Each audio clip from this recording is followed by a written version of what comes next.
কি দিয়ে তৈরি হয়েছে আইসক্রিমটা? তো পুরো দারুণ হয়েছে। ভালো হয়েছে? চলো রেসিপিটা দেখাই। হ্যাঁ, ভীষণ মজা করে খাচ্ছি, চলো রেসিপিটা তোমাদের সঙ্গে শেয়ার করছি। আসসালামু আলাইকুম এভরিওয়ান। আম নিয়েছি আমি, কোনো কেনা আম না, এটা কিন্তু আমাদের গাছেরই আম। আমগুলো খুব একটা ভালো না হলেও আইসক্রিমটা কিন্তু খুব ভালো হয়েছে।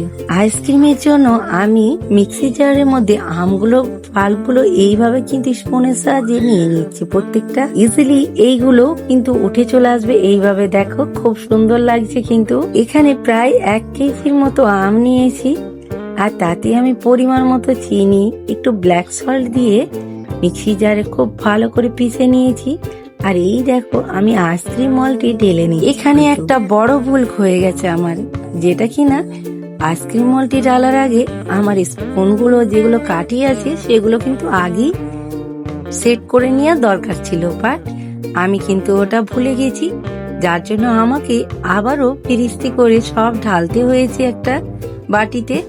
আবার ঢেলে কাঠিগুলো এইভাবে গেটে নিয়ে সেট কর 6 থেকে 7 ঘন্টা মতো ফ্রিজে রাখার ফলে আইসক্রিমটা খুব ভালো সেট হয়ে গেছে। ছিলে তো আর তসই ছিল না বার করার জন্য লাফালাফি, তাই ওই বার করলো।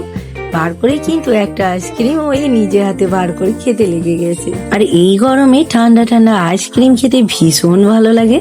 আর দারুণ সেট হয়েছে, কিন্তু ও তো খুব মজা করে খাচ্ছিল আর বলছিল দারুণ হয়েছে আমাজি। তবে আমি একবার ট্রাই করার কথা অবশ্যই তোমাদের কাছে বলবো, একবার হলে এইভাবে ট্রাই করে দেখো। আল্লাহ হাফিজ।